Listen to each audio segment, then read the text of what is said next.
जोहार गे सनाम गाते को तेहेኛ नवा नवा आखड़ा रे सनाम को गे सगुन दाराम सनाम अतु दिसुम रेगे फगुन बोंगा रे बाहा बन बोंगाया आर बाहा बोंगा दोसार हिलो दो बाहा दा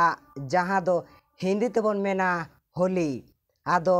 आबोआ सेरवा लेकाते आबो समाज रे दा ते होली बन खेला रंग ते दो एकाल गे माना मेना आदो नवा बाहा बोंगा दोसार हिलो बाहा दिन रेगे मित घटना घटावा कना नवा घटना दो झारखंड पोनोत जमशेदपुर बालीगुमा आतु रेना कना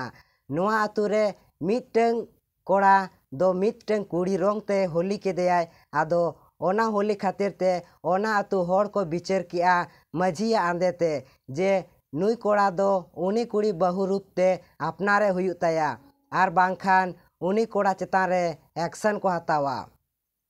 अड़ी नापाय को गालोच गोटा कदा मेनखान उनी कुड़ी गिद्रे हा जुदी उनी कोड़ा ठेन कुसी बसी बनु तया एनखान चेद हुयुआ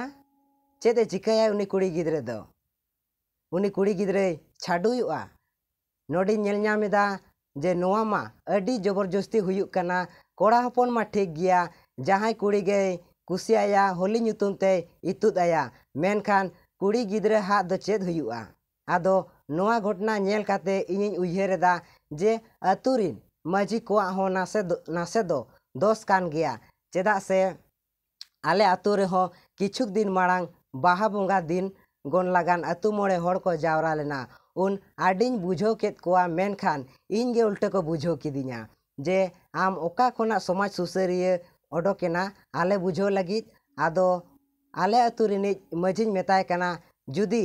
होली ᱧᱩᱛᱩᱢ ते जहां कोड़ा गे अतु रिनिज जहां कुड़ी कुसियाया आरे इतुदया आर उन जुदीम बिचेरा नोआ कथा गे जुदी मेतामा जे आमा अतु रेमा रंग ते होली चला गया एनखान चेद रेया बहु जावाय दो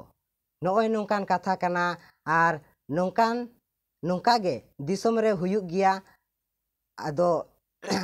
मची मपाजी आर अतु मोड़े को